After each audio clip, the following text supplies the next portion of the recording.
بالعالمين والعاقبة للمتقين والصلاة والسلام على سيد المرسلين وعلى آله وأصحابه أجمعين أما بعد فقد قال الله تعالى في القرآن الكريم أعوذ بالله من الشيطان الرجيم بسم الله الرحمن الرحيم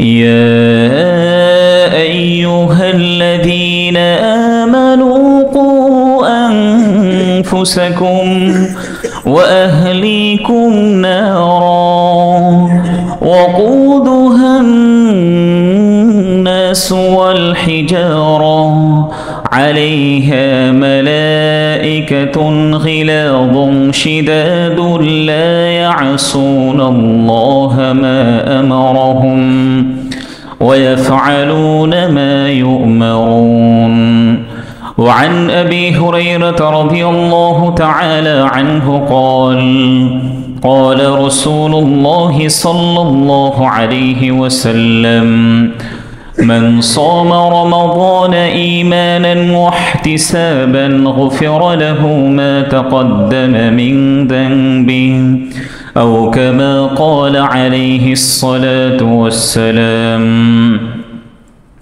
وقال الله تعالى في شان حبيبه إن الله وملائكته يصلون على النبي يا أيها الذين آمنوا صلوا عليه وسلموا تسليما شكر درود إبراهيم توريم اللهم صل على محمد وعلى آل محمد كما صليت على إبراهيم وعلى آل إبراهيم إنك حميد مجيد اللهم بارك على محمد وعلى آل محمد كما باركت على إبراهيم وعلى آل إبراهيم إنك حميد مجيد الحمد لله শুরুতেই সেই মহান আল্লাহ তাআলার কৃতজ্ঞতা আদায় করছি, শুকরিয়া প্রকাশ করছি যে মহান আল্লাহ তাআলা রমাদানের মতো একটি শ্রেষ্ঠ মাসে এবং সপ্তাহের শ্রেষ্ঠতম দিন জুমার দিনে আগে আগে মসজিদে এসে ইবাদতে লিপ্ত থাকার তৌফিক দিয়েছেন। এই জন্য আমরা মহান আল্লাহ তাআলার কৃতজ্ঞতা আদায় করি আলহামদুলিল্লাহ। আরও কৃতজ্ঞতা আদায় করছি সেই মহান আল্লাহ তাআলার জন্য যে আল্লাহ তাআলা আমাদেরকে ইসলামের প্রতি ভালোবাসা আমাদের হৃদয়ের মধ্যে ঢেলে দিয়েছেন, যার কারণে আমরা অন্য কাজে ব্যস্ত না থেকে জুমার আজান হওয়ার সঙ্গে সঙ্গেই মসজিদে চলে এসেছি। এই জন্য আবারও আল্লাহ তাআলার শুকরিয়া আদায় করি আলহামদুলিল্লাহ। দরুদ ও সালাম পেশ করছি বিশ্ব মানবতার মুক্তির দূত, সকল নবীদের সর্বশ্রেষ্ঠ নবী এবং সর্বশেষ নবী, যার অসীম ত্যাগ, ভাষাতীত কোরবানি আর অফুরন্ত সাধনার বরকতে ইসলাম নামক একটি সুন্দর ধর্ম পেয়েছি। সেই প্রিয়তম ব্যক্তির প্রতি দরুদ পড়ি সাল্লাল্লাহু আলাইহি ওয়াসাল্লাম। সুস্থতা কামনা করছি যারা অসুস্থ থাকা সত্ত্বেও মসজিদে এসেছেন, কিংবা অনেকেরই ইচ্ছা ছিল রমাদান মাসে রোজা রাখার জন্য, কিংবা মসজিদে আসার দৃঢ় ইচ্ছে ছিল, কিন্তু অসুস্থতার কারণে বাসায় কিংবা হসপিটালের বেডে শায়িত আছেন। আমরা আল্লাহ তাআলার কাছে দোয়া করছি আল্লাহ রাব্বুল আলামিন যেন সকলকে পরিপূর্ণ সুস্থতা দান করেন। মাগফিরাত কামনা করছি আমাদের যে সকল মরহুম আত্মীয় স্বজন পরপারে পাড়ি জমিয়েছেন, আমাদের মরহুম মা বাবা সহ আমাদের শ্রদ্ধাভাজন শিক্ষকবৃন্দ, আল্লাহ রব্বুল আলামিন যেন সকলকে জান্নাতের সর্বোচ্চ মর্যাদা দান করেন। পরম শ্রদ্ধাভাজন মুরব্বীবৃন্দ এবং প্রিয় যুবক ভাইয়েরা, শুরুতেই আমি কোরআনুল কারীমের সূরাতুত তাহরীমের 6 নম্বর আয়াত তিলাওয়াত করেছি। রাসূলুল্লাহ সাল্লাল্লাহু আলাইহি ওয়াসাল্লামের অসংখ্য হাদিসগুলোর মধ্য থেকে সহিহ বুখারীর একটি হাদিস পাঠ করেছি। দেখতে দেখতে রমাদান মাস একেবারে শেষ পর্যায়ে আমরা উপনীত হয়েছি। রহমতের মাস, নাজাতের মাস, মাগফিরাতের মাস, এবং যে মাসে আল্লাহ তাআলা অসংখ্য বান্দাদেরকে মাফ করে দেন, এই মাসটি আমাদের মাস থেকে কিন্তু বিদায় নিয়ে চলে যাচ্ছে। আর 2 দিন পরে শেষ দশক শুরু হবে। রমাদানের প্রথম দশকের পরিবর্তে শেষ দশকের মর্যাদাটা হাদিসের মধ্যে আলাদাভাবে গুরুত্ব দেওয়া হয়েছে। এক তো হচ্ছে রমাদান মাস পুরোটাই বরকতের মাস, রহমতের মাস, মাগফিরাতের মাস। এর মধ্য থেকে শেষ দশকটা হচ্ছে আরও স্পেশালিভাবে আল্লাহ তাআলার পক্ষ থেকে আরও বেশি রহমতের মাস। এই জন্য নবীজি সাল্লাল্লাহু আলাইহি ওয়াসাল্লাম রমাদানের শেষ দশক যখন আসতো, নবীজি ইবাদতের জন্য আরও বেশি পরিশ্রম করতেন। স্বয়ং রাসূলুল্লাহ সাল্লাল্লাহু আলাইহি ওয়াসাল্লাম আরও বেশি পরিশ্রম করতেন। সহিহ বুখারীর 2004 নম্বর হাদিসের মধ্যে উল্লেখ করা হয়েছে, রাসূলুল্লাহ সাল্লাল্লাহু আলাইহি ওয়াসাল্লাম বলেছেন, ইযা দাখালাল আশরু শাদ্দা মিযরাহু। যখন রমাদানের শেষ দশক আসতো, তখন রাসূলুল্লাহ সাল্লাল্লাহু আলাইহি ওয়াসাল্লাম তার পরিহিত যে লুঙ্গিটি ছিল, এই লুঙ্গিটিকে তিনি ভালোভাবে আরো বেঁধে নিতেন। লুঙ্গি বাঁধার অর্থ কি? যেন ইবাদত করতে করতে রাসূলুল্লাহ সাল্লাল্লাহু আলাইহি ওয়াসাল্লামের লুঙ্গি খুলে না যায়। হাদিসের মধ্যে এটাও উল্লেখ আছে, রাসূলুল্লাহ সাল্লাল্লাহু আলাইহি ওয়াসাল্লাম নামাজে যখন দাঁড়াতেন, তখন এমন অবস্থা হতো, তাতাফাত্তারু কদামাহু, রাসূলুল্লাহ সাল্লাল্লাহু আলাইহি ওয়াসাল্লামের পা মোবারক ফুলিয়ে যেত, মনে হতো যে পাগুলি এখনই ফেটে যাবে। আমরা তো অনেক সময় 20 রাকাত 2 ঘন্টা নামাজের মধ্যে দাঁড়িয়ে যাই, এটাই আমাদের জন্য কি অনেক কষ্ট, বাস্তবিক পক্ষেই কষ্ট। আমরা যারা নামাজ পড়াই আমাদের জন্যও কি কষ্টকর বিষয়, কিন্তু রাসূলুল্লাহ সাল্লাল্লাহু আলাইহি ওয়াসাল্লাম এত দীর্ঘ সময় পর্যন্ত তিনি দণ্ডায়মান থাকতেন। এই জন্য রমাদানের শেষ দশক যখন আসতো, রাসূলুল্লাহ সাল্লাল্লাহু আলাইহি ওয়াসাল্লাম তার লুঙ্গিটাকে বেঁধে নিতেন। সহিহ মুসলিমের 1175 নম্বর হাদিসের মধ্যে উল্লেখ করা হয়েছে, কানা রাসূলুল্লাহ সাল্লাল্লাহু আলাইহি ওয়াসাল্লাম يجتهد في العشر الأواخر ما لا يجتهد في غيره।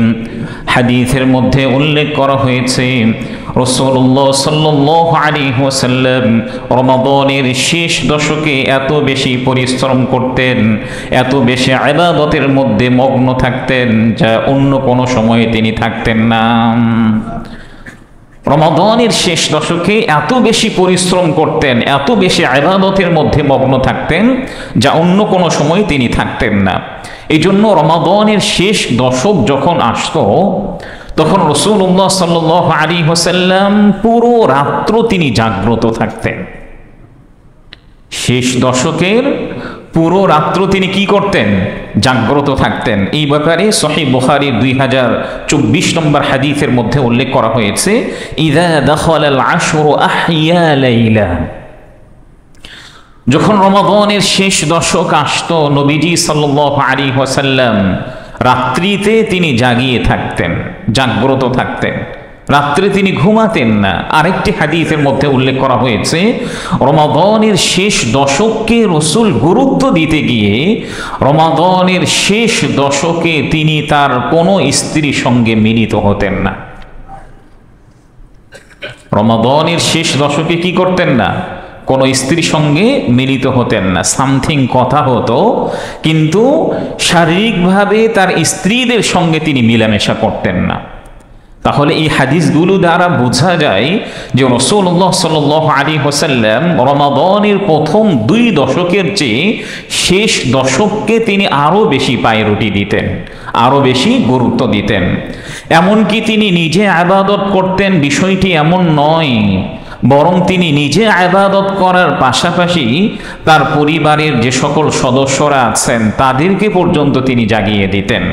এ ব্যাপারে সহিহ বুখারীর 2024 নম্বর হাদিসের মধ্যে উল্লেখ করা হয়েছে, ইযা দাখালাল আশরু আইকাযা আহলাহ, যখন রমাদানের শেষ দশক আসত তিনি নিজে ইবাদত করতেন, পাশাপাশি তার পরিবারের সদস্যদেরকে ইবাদতের জন্য জাগিয়ে দিতেন।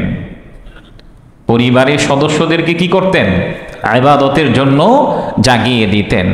আমরা প্রত্যেকেই জাহান্নাম থেকে কিভাবে মুক্তি পাব এর জন্য চেষ্টা করি, প্রতিনিয়ত মসজিদের মধ্যে আসি, সাধ্যমতো দান সদকা করি, সামর্থ্যবান হলে হজ এবং ওমরা পালন করি।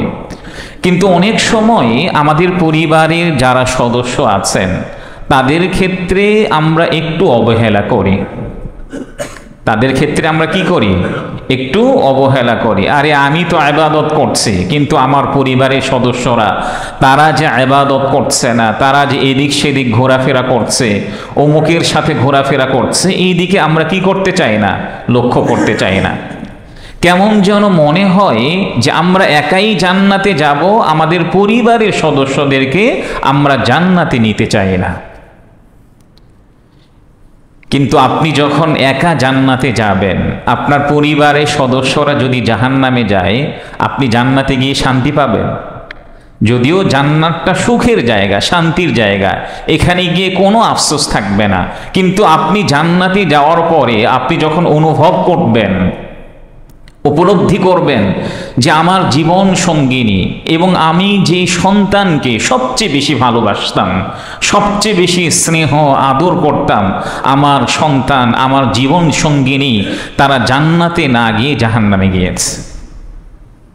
এটা আফসোসের কারণ হবে না? অবশ্যই আফসোসের কারণ হবে। এই জন্য প্রিয় ভাইয়ারা, আমি জান্নাতে যাব, পাশাপাশি আমার পরিবারের যত সদস্য আছে সকলকে একসঙ্গে নিয়ে জান্নাতে যাওয়ার চেষ্টা করব ইনশাআল্লাহ। এই ব্যাপারটি কোরআনুল কারীমের সূরাতুত তাহরীমের 6 নম্বর আয়াতের মধ্যে আল্লাহ তাআলা স্পষ্টভাবে উল্লেখ করেছেন। আল্লাহ তাআলা বলছেন, يا أيها الذين آمنوا قوا أنفسكم وأهليكم نارا وقودها الناس والحجارة عليها ملائكة غلاظ شداد لا يعصون الله ما أمرهم ويفعلون ما يؤمرون। আল্লাহ তাআলা বলেছেন, হে মানব সকল, তোমরা নিজেদেরকে জাহান্নামের আগুন থেকে রক্ষা করো এবং তোমাদের পরিবারের যারা সদস্য আছে তাদেরকেও তোমরা জাহান্নামের আগুন থেকে রক্ষা করো। জাহান্নামের ইন্ধন হবে মানুষ এবং পাথর। আলাইহা মালাইকাতুন গিলাযুন, এবং জাহান্নামের মধ্যে এমন কঠোর স্বভাবের ফেরেশতারা আছে, আল্লাহ তাআলা তাদেরকে যা নির্দেশ দিবেন সেই নির্দেশই তারা পালন করতে কোনো ধরনের কোনো কুণ্ঠাবোধ করবে না। জাহান্নামের মধ্যে কি নরম স্বভাবের ফেরেশতা আল্লাহ তাআলা নিয়োগ করেছেন নাকি কঠোর স্বভাবে? কঠোর স্বভাবে। আল্লাহ তাআলা তাদেরকে যা নির্দেশ দিবেন এই নির্দেশ পালন করার ক্ষেত্রে তারা কি করবে না? কোনো ধরনের কোনো ত্রুটি করবে না। তো এই আয়াতের মধ্যেও আল্লাহ তাআলা নিজেকে জাহান্নাম থেকে বাঁচাতে বলেছেন এবং পরিবারের যে সকল সদস্যরা আছেন তাদেরকেও জাহান্নামের আগুন থেকে বাঁচানোর জন্য নির্দেশনা দিয়েছেন। দেখুন, রাসূলুল্লাহ সাল্লাল্লাহু আলাইহি ওয়াসাল্লামের সবচেয়ে প্রিয় সন্তান কে ছিলেন? হযরত ফাতিমা রাদিয়াল্লাহু তাআলা আনহা। হযরত ফাতিমা রাদিয়াল্লাহু তাআলা আনহাকে রাসূল এত পরিমাণে ভালোবাসতেন, রাসূল মিম্বারে বসা থাকতেন, কোনো কারণে যদি ফাতেমা রাসূলের কাছে আসতেন, রাসূল মিম্বারে বসা থেকে তিনি দাঁড়িয়ে যেতেন। রাসূল মিম্বারে বসা থেকে তিনি কি করতেন? দাঁড়িয়ে যেতেন। রাসূল হযরত ফাতিমা রাদিয়াল্লাহু তাআলা আনহাকে এত পরিমাণে ভালোবাসতেন, এত স্নেহ করতেন। রাসূলুল্লাহ সাল্লাল্লাহু আলাইহি ওয়াসাল্লাম যার ব্যাপারে বলেছেন, ফাতিমা সাইয়্যিদাতু নিসাই আহলিল জান্নাহ, আমার মেয়ে ফাতিমা জান্নাতে যত রমণী থাকবে তাদের সর্দারনী হবে। তাদের নেতা হবে কি? হযরত ফাতিমা রাদিয়াল্লাহু তাআলা আনহা। রাসূলুল্লাহ সাল্লাল্লাহু আলাইহি ওয়াসাল্লাম তাকে এত পরিমাণে সুসংবাদ দিয়েছেন, দুনিয়াতে থাকা অবস্থায় জান্নাতের সার্টিফিকেট তাকে দিয়েছেন। রাসূলুল্লাহ সাল্লাল্লাহু আলাইহি ওয়াসাল্লাম তাকে এত পরিমাণে ভালোবাসতেন। রাসূলুল্লাহ সাল্লাল্লাহু আলাইহি ওয়াসাল্লাম হযরত ফাতিমাকে যখন বিবাহ দিলেন, বয়স হওয়ার পরে হযরত ফাতিমা রাদিয়াল্লাহু তাআলা আনহাকে বিবাহ দিয়েছেন কার সঙ্গে?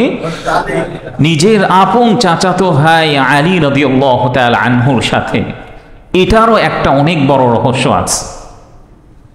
কেন তার সঙ্গে বিয়ে দিয়েছেন? নিজের আত্মীয়ের সঙ্গে এই জন্যই বিয়ে দিয়েছেন যেন আমার চক্ষুর শীতলতা দূরে কোথাও না যায়, আমার চোখের শীতলতা দূরে কোথাও না যায়। এই জন্যই মূলত হযরত আলী রাদিয়াল্লাহু তাআলা আনহুর সঙ্গে তিনি বিবাহ দিয়েছিলেন। হযরত আলী রাদিয়াল্লাহু তাআলা আনহুর বাড়ি কিছুটা দূরে ছিল। বিবাহ দেওয়ার পরে রাসূলুল্লাহ সাল্লাল্লাহু আলাইহি ওয়াসাল্লাম অনুধাবন করতে লাগলেন, উপলব্ধি করলেন যে ফাতিমাকে, যে কলিজার টুকরো সন্তানকে, আমার চোখের মণিকে আমি প্রতিনিয়ত দেখতাম, বিবাহ দেওয়ার পরে আমি প্রতিনিয়ত তাকে দেখতে পাচ্ছি না। রাসূলুল্লাহ সাল্লাল্লাহু আলাইহি ওয়াসাল্লাম মসজিদুন নববীর আশেপাশে যাদের বাড়ি ছিল তাদেরকে বললেন যে আমার রমণীর জন্য এখানে বসবাসের জায়গা করে দাও। রাসূলুল্লাহ সাল্লাল্লাহু আলাইহি ওয়াসাল্লাম সেই জায়গায় ঘর তৈরি করলেন এবং হযরত ফাতিমাকে দূর থেকে এনে নিজের কাছে তিনি রেখে দিয়েছিলেন।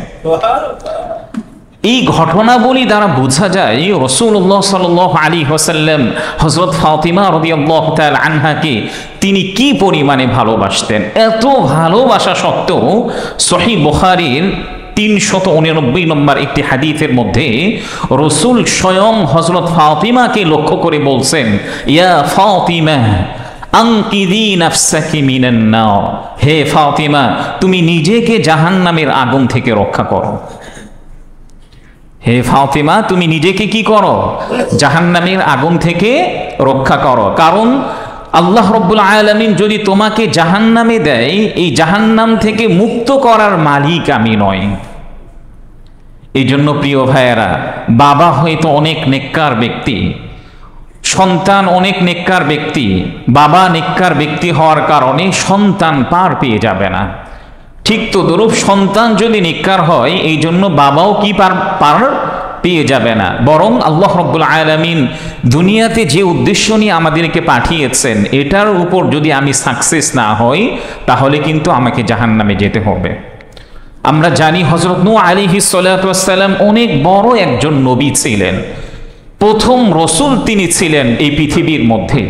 তার সন্তান কি জান্নাতে যাবে নাকি জাহান্নামে যাবে? জাহান্নামে যাবে। এই জন্য আমরা নিজেরা জাহান্নাম থেকে বাঁচব, পাশাপাশি নিজেদের পরিবারের যত সদস্য আছে তাদেরকেও জাহান্নামের আগুন থেকে বাঁচানোর জন্য সর্বোচ্চটা চেষ্টা করব। বারবার পরিবারের সদস্যদেরকে বলা দরকার, আসো তুমিও আমার সঙ্গে নামাজ পড়ো। স্ত্রীকে বলা দরকার, কি ব্যাপার তুমি নামাজ পড়েছো কিনা, ইসলামের যে অন্যান্য বিধিবিধানগুলি আছে এগুলো ঠিক মতো পালন করছো কিনা। এখন আপনি আজকে খতিব সাহেবের কাছ থেকে আলোচনা শুনে গেলেন, বাসায় গিয়ে যদি আপনি রাগ দেখান, এটার প্রভাব ভালো পড়বে নাকি খারাপ পড়বে? তখন গিয়ে এটার প্রভাবটা পজিটিভ হবে না, নেগেটিভ হয়ে যাবে। এই জন্য শান্তভাবে নম্রতার সাথে পরিবারের সদস্যদেরকে কি করতে হবে? ইসলামের দিকে ইনভাইট করতে হবে। রমাদান মাসের শেষ দশক যেহেতু গুরুত্বপূর্ণ, এই শেষ দশকে আমরা কি কি আমল করতে পারি? প্রিয় ভাইয়েরা, রমাদানের শুরুতে আমরা বলেছিলাম রমাদানে আমরা প্রত্যেকেই সাহারিতে ওঠার চেষ্টা করি। সাহারিতে অন্তত যেন তাহাজ্জুদ নামাজটি মিস না হয়। ইতিপূর্বে যারা আমরা তাহাজ্জুদ নামাজ আদায় করতে পারি নাই, রমাদানের শেষ দশকে যেন কারো তাহাজ্জুদ নামাজ মিস না হয়। অন্তত পক্ষে 2 রাকাত হোক, 4 রাকাত হোক, যার যতটুকু সময় হবে ইনশাল্লাহ তত রাকাত আমরা তাহাজ্জুদ নামাজ আদায় করার চেষ্টা করব। সহিহ মুসলিমের 1163 নম্বর হাদিসের মধ্যে উল্লেখ করা হয়েছে, রাসূলুল্লাহ সাল্লাল্লাহু আলাইহি ওয়াসাল্লাম বলেছেন, আফদালুস সালাতি বা'দাল ফারিযা সালাতুল লাইল। ফরজ নামাজের পরে সবচেয়ে উত্তম নামাজ হচ্ছে তাহাজ্জুদ নামাজ। ফরজ নামাজের পরে সর্বোত্তম নামাজ কি? তাহাজ্জুদ নামাজ। কুরআনুল কারীমের সূরাতুল ইসরার 79 নম্বর আয়াতের মধ্যে আল্লাহ তাআলা এটা উল্লেখ করেছেন, وَمِنَ اللَّيْلِ فَتَهَجَّتْ بِهِ نَافِلَةً لَكَ عَسَىٰ أَن يَبْعَثَكَ رَبُّكَ مَقَامًا مَحْمُودًا। এই আয়াতে আল্লাহ রাব্বুল আলামিন নবীজি সাল্লাল্লাহু আলাইহি ওয়াসাল্লামকে লক্ষ্য করে বলেছেন, রাত্রির একটি অংশে আপনি তাহাজ্জুদ নামাজ আদায় করুন, এই কারণে আল্লাহ রাব্বুল আলামিন আপনাকে প্রশংসিত মর্যাদা দান করবেন। স্বয়ং আল্লাহ রাব্বুল আলামিন নবীজি সাল্লাল্লাহু আলাইহি ওয়াসাল্লামকেও তাহাজ্জুদের জন্য অনুপ্রাণিত করেছেন, উৎসাহিত করেছেন। এই পৃথিবীর মধ্যে এমন কোনো বড় স্কলার নাই, এমন কোনো বুজুর্গ ব্যক্তি নাই যারা পৃথিবী খ্যাত হয়েছেন, ইসলামিক স্কলার হয়েছেন, দেখবেন যে তাদের আভ্যন্তরীণ সবচেয়ে বড় যে আমলটি ছিল সেটি হচ্ছে তাহাজ্জুদের নামাজ। আমাদের ইমামগণ যারা ছিলেন, হাদিসের ইমামগণ যারা ছিলেন, ফকিহগণ যারা ছিলেন, আরও যে সকল হাদিস বেত্তাগণ যারা ছিলেন, এমন কোনো মনীষী আপনি পাবেন না যারা তাহাজ্জুদ নামাজকে মিস করতেন। কোনো কারণে এমন মনীষীর ব্যাপারে এটাও পাওয়া যায় যে কোনো কারণে রাত্রি তাহাজ্জুদ নামাজ তাদের মিস হয়েছে, এর কাজা স্বরূপ তারা দিনে 100 রাকাত নফল নামাজ আদায় করেছে। কোনো কারণে তাহাজ্জুদ নামাজ মিস হয়েছে, দিনে এর কাজা স্বরূপ 100 রাকাত, 200 রাকাত পর্যন্ত তারা পড়েছে।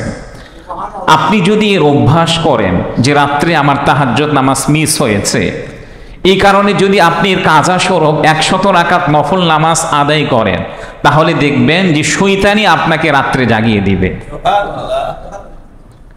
শয়তান আপনাকে কি করবে? জাগিয়ে দিবে। কারণ আপনি হয়তো তাহাজ্জুদে উঠলে 2 রাকাত পড়তেন, 4 রাকাত পড়তেন, এখন তাহাজ্জুদে উঠতে পারেন নাই, এর পরিবর্তে কি হয়েছে? আপনি 100 রাকাত পড়েছেন। শয়তান চাইবে কি? আমল বেশি হওয়া নাকি কম হওয়া? কম হওয়া। দেখবেন যে এটার যদি কয়েকদিন অভ্যাস করেন, অটোমেটিকলি শয়তানি আপনাকে জাগিয়ে দিবে। এই জন্য প্রিয় ভাইয়েরা, তাহাজ্জুদ নামাজ আমরা কেউই মিস না করি। আরও কি কি আমল করতে পারি? রমাদানের শেষ দশকে যাদের যতটুকু সামর্থ্য আছে, এই সামর্থ্য অনুযায়ী আমরা দান করার চেষ্টা করি। সূরাতুল বাকারার 274 নম্বর হাদিসের মধ্যে উল্লেখ করা হয়েছে, الذين ينفقون أموالهم بالليل والنهار سرا وعلانية فلهم أجرهم عند ربهم ولا خوف عليهم ولا هم يحزنون। এই আয়াতের মধ্যে আল্লাহ রাব্বুল আলামিন স্পষ্টভাবে উল্লেখ করেছেন, যারা দিনে এবং রাত্রে গোপনে এবং প্রকাশ্যে আল্লাহ তাআলার রাস্তায় ব্যয় করে, আল্লাহ রাব্বুল আলামিন তাদেরকে অসংখ্য প্রতিদান দান করবেন। কিয়ামতের দিন তাদের কোনো ধরনের কোনো ভয় নাই এবং কোনো চিন্তা নাই। আল্লাহ রাব্বুল আলামিন এই আয়াতের মধ্যে বলেছেন, যারা দিনে দান করবে, রাত্রে দান করবে এবং প্রকাশ্যে দান করবে এবং অপ্রকাশ্যে দান করবে, তাদের জন্য আল্লাহ রাব্বুল আলামিন অসংখ্য প্রতিদান রেখেছেন। দুনিয়াতেও এর প্রতিদান দিবেন, আখেরাতেও কি করবেন? এর প্রতিদান দিবেন।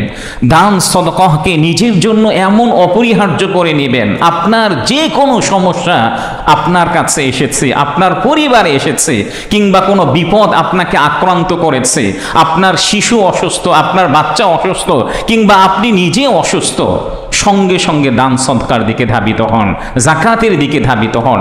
যখন পৃথিবীর সমস্ত বিষয় ব্যর্থ হয়েছে কিন্তু আপনি নিজে গোপনে আল্লাহ তাআলার রাস্তায় দান করেছেন, সেখান থেকে দেখবেন আপনার রাস্তাগুলো উন্মুক্ত হওয়া শুরু করেছে। এই জন্য প্রিয় ভাইয়েরা, প্রতিনিয়ত যাদের যতটুকু সামর্থ্য আছে প্রতিনিয়ত আমরা কি করব? ইনশাআল্লাহ দান সদকা করার চেষ্টা করব। রাসূলুল্লাহ সাল্লাল্লাহু আলাইহি ওয়াসাল্লাম রমাদান মাসে এত বেশি তিনি দান সদকা করতেন, হাদিসের মধ্যে উল্লেখ করা হয়েছে, সহিহ বুখারীর 6 নম্বরের মধ্যে উল্লেখ করা হয়েছে, ওয়া কানা আজওয়াদু বিল খাইরি মিনার রিহিল মুরসালা। রাসূল রমাদান মাসে এত বেশি তিনি দান করতেন, প্রবাহিত বাতাস যে স্পিডে চলে সেই স্পিরিটের চেয়েও আরো বেশি রমজান মাসে তিনি দান করতেন। আরেকটি হাদিসের মধ্যে উল্লেখ করা হয়েছে, লা ইউসআলু আন শাইইন ইল্লা আ'তা। রাসূলুল্লাহ সাল্লাল্লাহু আলাইহি ওয়াসাল্লাম এমন একজন ব্যক্তিত্ব ছিলেন, রাসূলের কাছে কোনো একজন সাহাবী কিংবা অন্য কোনো একজন ব্যক্তি রাসূলের কাছে কোনো কিছু চেয়েছে, কিন্তু রাসূলের কাছে এমন কোনো সময় হয় নাই যে রাসূল তাকে কোনো সময় খালি হাতে ফিরিয়ে দিয়েছে। এই জন্য যাদের যতটুকু সামর্থ্য আছে তারা আমরা কি করব? ইনশাআল্লাহ রমাদানের শেষ দশকে দান সদকা জাকাত দেওয়ার চেষ্টা করব। প্রিয় ভাইয়েরা, জাকাত এটি কারো প্রতি অনুগ্রহ নয়। জাকাত এটা কি নয়? কারো প্রতি অনুগ্রহ নয়। স্বাভাবিকভাবে আমরা মনে করি আমার উপরে জাকাত যতটুকু এসেছে, 50,000 টাকার শাড়ি লুঙ্গি মিডিয়ার মাধ্যমে, সোশ্যাল মিডিয়ার মাধ্যমে আমি দিয়ে দিলাম, সবাইকে দেখিয়ে দিলাম, এবং যারা জাকাত নেওয়ার জন্য এসেছে তারা যদি কোনো কারণে ত্রুটি করে ফেলে তার উপর আমি রাগত স্বভাব দেখালাম, এটা কি আমার জন্য ঠিক হচ্ছে? জাকাত কি এটা কারো প্রতি অনুগ্রহ? এটা কারো প্রতি অনুগ্রহ নয়, বরং আল্লাহ তাআলা আপনাকে সামর্থ্যবান বানিয়েছেন, আল্লাহ তাআলাই আপনাকে তৌফিক দিয়েছেন, যার কারণে আপনি দেওয়ার সুযোগ পাচ্ছেন। আল্লাহ তাআলা যদি ইচ্ছে করতেন তাহলে যারা জাকাত নিচ্ছে এই স্থানে আপনাকে নিয়ে যেতে পারতেন। যারা জাকাত এবং দান সদকা নিচ্ছেন তাদের স্থানে আপনাকেও রাখতে পারতেন। এই জন্য নিজেদের সম্পদে কখনোই কোনো সময় অহংকার করতে যাবেন না। হ্যাঁ, আপনার কাছে কোনো ব্যক্তি চেয়েছে, আপনি কোনো কারণে তাকে দিতে পারেন নাই, কারো বদদোয়ার কারণ আপনি হতে যাবেন না। বদদোয়ার কারণ কিভাবে? যে আপনি তার সঙ্গে খারাপ আচরণ করলেন, কিংবা কাউকে কোনো কিছু দান করে খোঁটা দিলেন, যে আরে আমি তো তোমাকে জীবনে অনেক কিছু দিয়েছি। কোরআনুল কারীম এবং হাদিসের মধ্যে উল্লেখ করা হয়েছে, আপনি কাউকে দান করেছেন, সদকাহ দিয়েছেন, জাকাত দিয়েছেন, পরবর্তীতে খোঁটা দিয়েছেন, কিন্তু ইতিপূর্বে যে সব আপনার আমল নামায় ছিল এই খোঁটা দেওয়ার কারণে সমস্ত আমলগুলিকে আল্লাহ তাআলা বিনষ্ট করে দিবেন। এই জন্য জাকাত সদকাহ দেওয়ার পরে কাউকে খোঁটা দেওয়া যাবে? আমি অনেক সময় অনুধাবন করতে পারি, কিছু ভাইয়েরা আছেন আমাদের মাদ্রাসায় জাকাত দেওয়ার পরে মনে করেন যে খতিব সাহেবের প্রতি আমি অনুগ্রহ করলাম। নাউযু বিল্লাহি মিন যালিক। আমাদের মাদ্রাসায় জাকাত যদি আপনি আমাকে দেন, এটার মালিক কি আমি হয়েছি নাকি আমাদের মাদ্রাসায় যারা অসহায় আছে, গরিব আছে, এতিম আছে তারা মালিক? মূলত আমাকে তত্ত্বাবধায়ক বানানো হয়েছে তাদের কাছে পৌঁছে দেওয়ার জন্য। কিংবা আপনি যেখানেই জাকাত দেন না কেন, কোনো সময় যেন আপনার মধ্যে দাম্ভিকতা প্রকাশ না পায়, এটা সব সময় মনে করবেন যে আমি জাকাত দিচ্ছি, আল্লাহ তাআলাই আমাকে তৌফিক দিয়েছেন, আল্লাহ তাআলাই আমাকে সুযোগ করে দিয়েছেন। জাকাত এটা আপনার সম্পদের একটি অপবিত্র জিনিস। এই জাকাত যদি আপনি না দেন আপনার পুরো সম্পদটাই অপবিত্র থাকবে, কিন্তু কিছু টাকা জাকাত দেওয়ার কারণে আপনার পুরো সম্পদটা কি হয়ে গিয়েছে? পবিত্র হয়ে গিয়েছে। রমাদানের শেষ দশক আরেকটি যে গুরুত্বপূর্ণ রাত আছে সেটা হচ্ছে লাইলাতুল কদর।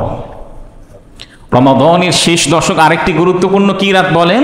লাইলাতুল কদর। সহিহ বুখারীর 2014 নম্বর হাদিসের মধ্যে উল্লেখ করা হয়েছে, ক্বালা রাসূলুল্লাহ সাল্লাল্লাহু আলাইহি ওয়াসাল্লাম من قام ليلة القدر إيمانا واحتسابا غفر له ما تقدم من ذنبه রাসূলুল্লাহ সাল্লাল্লাহু আলাইহি ওয়াসাল্লাম বলেছেন, যে ব্যক্তি ঈমানের সাথে সওয়াবের আশা করে লাইলাতুল কদরের রাত্রে ইবাদত করবে, আল্লাহ রাব্বুল আলামিন তার পিছনের গুনাহগুলোকে মাফ করে দিবেন।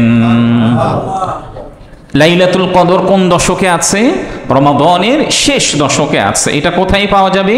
সহিহ বুখারীর 2016 নম্বর হাদিসের মধ্যে উল্লেখ করা হয়েছে, রাসূলুল্লাহ সাল্লাল্লাহু আলাইহি ওয়াসাল্লাম রমাদানের শেষ দশকের বেজর রাত্রিতে তিনি লাইলাতুল কদর অন্বেষণ করতে বলেছেন। এই যে লাইলাতুল কদর বেজর রাত্রিতে অন্বেষণ করার জন্য বলেছেন, এটার মধ্যে অনেক বড় একটা রহস্য আছে। কারণ লাইলাতুল কদরের মধ্যে মানুষের ভাগ্য নির্ধারিত হয়, মানুষের রিজিক নির্ধারিত হয়। মূলত রাসূলুল্লাহ সাল্লাল্লাহু আলাইহি ওয়াসাল্লাম লাইলাতুল কদর এটি কোন রাত্র রাসূলকে জানানো হয়েছিল, কিন্তু আল্লাহ তাআলাই তাকে আবার ভুলিয়ে দিয়েছেন। আল্লাহ তাআলা আবার কি করেছেন? তাকে ভুলিয়ে দিয়েছেন। পরবর্তীতে রাসূল বলেছেন যে দেখো, লাইলাতুল কদর তোমরা রমাদানের শেষ দশকের বেজর রাত্রগুলোতে অন্বেষণ করবে। শেষ দশকের বেজর রাত্র কোনগুলি? 21, 23, 25, 27 এবং 29। আচ্ছা দেখুন, যদি আল্লাহ তাআলার পক্ষ থেকে এবং রাসূলুল্লাহ সাল্লাল্লাহু আলাইহি ওয়াসাল্লামের পক্ষ থেকে লাইলাতুল কদরের রাত্রটা একেবারে ফিক্সড করে দেওয়া হতো, নির্দিষ্ট করে দেওয়া হতো যে ঠিক আছে 21-এর রাত্র কিংবা 27-এর রাত্রটাই লাইলাতুল কদর, আপনি এই প্রিপারেশন নিয়ে আপনার পুরো এক বছরের রিজিক এই রাত্রতে নির্ধারিত হবে, পুরো এক বছরের ভাগ্য এই রাত্রিতে নির্ধারিত হবে। আপনি প্রিপারেশন নিয়েছেন, কিন্তু কোনো কারণে আপনি অসুস্থ হয়ে পড়েছেন কিংবা কোনো ব্যস্ততার কারণে আপনি এই রাত্রতে ইবাদত করতে পারেন নাই, তাহলে পুরো এক বছর আপনার মন খারাপ থাকবে কি না? কথা বলেন, মন খারাপ থাকবে কি না? খারাপ থাকবে। আপনার কাছে মনে হবে, যে রাত্রতে আমার ভাগ্য নির্ধারিত হওয়ার কথা ছিল, এই রাত্রিতে আমি এই কারণে ইবাদত করতে পারিনি। মানুষের সমস্যা, যে কোনো একটা সমস্যা থাকতেই পারে, কিন্তু রাসূলুল্লাহ সাল্লাল্লাহু আলাইহি ওয়াসাল্লামকে আল্লাহ তাআলা এই জন্যই ভুলিয়ে দিয়েছেন যেন কোনো ব্যক্তি কোনো কারণে 21-এর রাত্রিতে ইবাদত করতে পারে নাই, সে যেন 23-এর রাত্রিতে ইবাদত করতে পারে। 23-এর রাত্রিতে ইবাদত করতে পারে নাই, সে 25-এর রাত্রিতে ইবাদত করবে। অন্ততপক্ষে একটা বছর তার মনের মধ্যে একটা সান্ত্বনা থাকবে যে লাইলাতুল কদর রাসূলুল্লাহ সাল্লাল্লাহু আলাইহি ওয়াসাল্লাম বেজর রাত্রিগুলোতে অন্বেষণ করার জন্য বলেছেন। সবগুলো রাত্রিতে হয়তো আমি ইবাদত করতে পারি নাই, 2 রাত্র আমি ইবাদত করেছে। এই জন্য প্রিয় ভাইয়েরা, লাইলাতুল কদরটাকে আমাদের খুবই গুরুত্ব দেওয়া দরকার। দেখুন, কোরআনুল কারীম আমাদের ধর্মের শ্রেষ্ঠ একটি গ্রন্থ এবং পৃথিবীর ইতিহাসে সর্বশ্রেষ্ঠ একটি গ্রন্থ। কোরআনুল কারীম কোন ফেরেশতা অবতীর্ণ নিয়ে এসেছেন আল্লাহ তাআলার পক্ষ থেকে? কোরআনুল কারীম আল্লাহ তাআলার পক্ষ থেকে হযরত জিবরিল আলাইহিস সালাতু ওয়াস সালাম রাসূলের কাছে এনেছেন। আপনি জানেন এই কোরআনুল কারীম হযরত জিবরিল রাসূলের কাছে আনার কারণে হযরত জিবরিল হয়েছেন সাইয়্যিদুল মালায়েকা, সমস্ত ফেরেশতাদের নেতা তাকে বলা হয়। সমস্ত ফেরেশতাদের কি বলা হয়? তাকে নেতা বলা হয়। কোরআনুল কারীমটা কার উপরে অবতীর্ণ হয়েছে? রাসূলুল্লাহ সাল্লাল্লাহু আলাইহি ওয়াসাল্লামের উপরে অবতীর্ণ হয়েছে, যার কারণে রাসূলুল্লাহ সাল্লাল্লাহু আলাইহি ওয়াসাল্লামকে কি বলা হয়? সাইয়্যিদুল আম্বিয়া, সমস্ত নবী রাসূলদের নেতা। কোরআনুল কারীমটা কোন রাত্র অবতীর্ণ হয়েছে? কদরের রাত্রতে। এই কারণে এক বছরের সমস্ত রাত্রির শ্রেষ্ঠ রাত্র হচ্ছে কদরের রাত্র। কদরের রাত্রতে কোরআনুল কারীম অবতীর্ণ হওয়ার কারণে কি হয়েছে? কদরের রাত্রটা শ্রেষ্ঠ হয়েছে। শেষ দশকের আরেকটি গুরুত্বপূর্ণ ইবাদত হচ্ছে ইতিকাফ। শেষ দশকের আরেকটি গুরুত্বপূর্ণ ইবাদত কি? ইতিকাফ। ইতিকাফ এমন একটি আমল, আল্লাহ তাআলার কাছে কোনো ব্যক্তি যদি একেবারে নৈকট্য লাভ করতে চায় তাহলে তার জন্য ইতিকাফটা হচ্ছে আবশ্যকীয় একটি আমল। কেউ যদি চায় যে আমি আল্লাহ তাআলার সাথে নিরিবিলি কথা বলি, আল্লাহ তাআলার আরো বেশি নৈকট্য লাভ করি, তাহলে তার জন্য ইতিকাফটা হচ্ছে অনেক গুরুত্বপূর্ণ আমল। কারণ ইতিকাফ রমাদানের শেষ দশকের 10 দিন, আগামী রবিবার সূর্যাস্তের পূর্বেই কি হবে ইনশাল্লাহ ইআতিকাফ শুরু হবে। তো আপনি পৃথিবীর সমস্ত ঝামেলা থেকে মুক্ত হয়ে কার কাছে এসেছেন? কার ঘরে এসেছেন? আল্লাহ তাআলার কাছে এসেছেন, আল্লাহ তাআলার ঘরে এসেছেন। দুনিয়াবি সমস্ত কাজ থেকে আপনি বিরত থেকে আল্লাহ তাআলার দিকে অগ্রসর হয়েছেন। হাদিসের মধ্যে উল্লেখ করা হয়েছে, কোনো ব্যক্তি যদি আল্লাহ তাআলার দিকে অর্ধ হাত অগ্রসর হয় তাহলে আল্লাহ তাআলা তার দিকে এক হাত অগ্রসর হন। আর কোনো ব্যক্তি যদি আল্লাহ তাআলার দিকে এক হাত অগ্রসর হয় আল্লাহ তাআলা তার দিকে দুই হাত অগ্রসর হন। আর কোনো ব্যক্তি যদি আল্লাহ তাআলার কাছে হেঁটে হেঁটে আসে আল্লাহ তাআলা তার দিকে দৌড়ায় চলে আসেন। তাহলে আমি তো আল্লাহ তাআলার নৈকট্যের জন্যই কোথায় আসলাম? দুনিয়াবি অন্যান্য ব্যস্ততা থেকে আল্লাহ তাআলার কাছে চলে আসলাম। ইআতিকাফ এত গুরুত্বপূর্ণ একটি আমল, সহিহ মুসলিমের 1172 নম্বর হাদিসের মধ্যে উল্লেখ করা হয়েছে, আন্নান নবী সাল্লাল্লাহু আলাইহি ওয়াসাল্লাম কানা ইয়াতাকিফুল আশরাল আওয়াখির হাত্তা তাওফাহুল্লাহু আযজা ওয়া জাল। নবীজি সাল্লাল্লাহু আলাইহি ওয়াসাল্লাম রমাদানের শেষ দশকে তিনি ইআতিকাফ করতেন মৃত্যু হওয়া পর্যন্ত। আমৃত্যু পর্যন্ত তিনি শেষ দশকে ইআতিকাফ করেছেন। এমনকি তার ইন্তেকালের পরে রাসূলুল্লাহ সাল্লাল্লাহু আলাইহি ওয়াসাল্লামের সম্মানিতা স্ত্রীগণ যারা ছিলেন তারা ইআতিকাফ করতেন। এই হাদিস থেকেও বোঝা যায় যে রাসূলুল্লাহ সাল্লাল্লাহু আলাইহি ওয়াসাল্লামের এত ব্যস্ততা ছিল, রমাদান মাসে তিনি জিহাদের ময়দানে সাহাবীদেরকে পাঠাতেন, বদর যুদ্ধে তিনি নিজে অংশগ্রহণ করেছেন, কিন্তু ইআতিকাফ তিনি মিস করেননি। আমাদের তো কি নাই, ব্যস্ততার শেষ নাই। হুজুর এই ব্যস্ততা, খতিব সাহেব এই ব্যস্ততা। প্রিয় ভাইয়েরা, ইআতিকাফ এমন একটি গুরুত্বপূর্ণ আমল, রাসূলুল্লাহ সাল্লাল্লাহু আলাইহি ওয়াসাল্লাম কোন রমজানে, একটি রমজানে তিনি রমাদানের শেষ দশকে ইআতিকাফ করতে পারেন নাই, যার কারণে তিনি পরবর্তী রমজানে 20 দিন তিনি ইআতিকাফে ছিলেন। কোন এক রমজানে তিনি ইআতিকাফ করতে পারেন নাই, যার কারণে পরবর্তী রমজানে কতদিন ছিলেন? 20 দিন ইআতিকাফ করেছেন। আলহামদুলিল্লাহ, আমিও রমজানের 2 বছর ইআতিকাফে ছিলাম 10 দিন করে। এই জন্য আমি আপনাদের কাছে উদাত্ত আহ্বান জানাচ্ছি, রমাদানের শেষ দশক চলে এসেছে। শেষ দশক অন্যান্য দশকের চেয়ে বেশি গুরুত্বপূর্ণ। আল্লাহ তাআলা আমাদেরকে রমজান মাসে বেশি বেশি রহমত বর্ষণ করেন, বেশি বেশি মানুষদেরকে মাফ করে দেন, এবং আল্লাহ তাআলা আমাদের দিকে তাকিয়ে আছেন। আমরা যত বেশি ইবাদত করব তত বেশি রহমত আমাদের দিকে ধাবিত হবে, তত বেশি রহমত আল্লাহ তাআলার পক্ষ থেকে আমি প্রাপ্ত হব। এই জন্য প্রিয় ভাইয়েরা, রমাদানের শেষ দশক যেহেতু 2 দিন পরই শুরু হচ্ছে, এই সুযোগগুলোকে আমরা কখনোই মিস না করার চেষ্টা করি। বেশি বেশি যদি মসজিদে ইবাদত করতে না পারি, গত 2 দিন আগেও শুনলাম একজন ভাই তিনি প্রতিদিন 1000-এরও বেশি দরুদ তিনি পাঠ করেন। রমজান মাসে 1000-এরও বেশি বার তিনি রাসূলের প্রতি দরুদ পাঠ করেন। তাহলে চিন্তা করেন 30 দিন শেষে তার কত হাজার বার হবে? 30,000-এরও অধিক বার সে নবীজির প্রতি দরুদ পাঠ করবেন। আমরা যদি এভাবে রাস্তায় চলাচল করছি, বসে আছি বাসায়, অফিসে আছি, কোনো কাজ নেই, আপনি ইস্তিগফার করেন, নবীজি সাল্লাল্লাহু আলাইহি ওয়াসাল্লামের প্রতি বেশি বেশি দরুদ পাঠ করেন, এবং হাদিসে বর্ণিত যে সকল দোয়াগুলি আছে এগুলি আপনি বেশি বেশি করতে থাকেন, লা হাওলা ওয়ালা কুওয়াতা ইল্লা বিল্লাহ বেশি বেশি পাঠ করতে থাকেন। রমজানে আপনি যত বেশি ইবাদতের সুযোগ আল্লাহ তাআলার পক্ষ থেকে আপনি প্রাপ্ত হবেন, আপনি মনে করবেন যে এর ধারাবাহিকতাটা কিছুটা হলেও রমজানের পরেও থাকবে। রমজান একটি শ্রেষ্ঠ মাস, এই মাসে আপনি ইবাদত করতে পারছেন না, আপনি মনে করেন যে আল্লাহ তাআলার পক্ষ থেকে আপনি বঞ্চিত। আল্লাহ তাআলা আপনাকে কি করেন নাই? কবুল করেন নাই। আল্লাহ তাআলা আপনাকে তৌফিক দেয় নাই, যার কারণে রমাদানের একটি শ্রেষ্ঠ মাসেও আমি ইবাদত করতে পারছি না।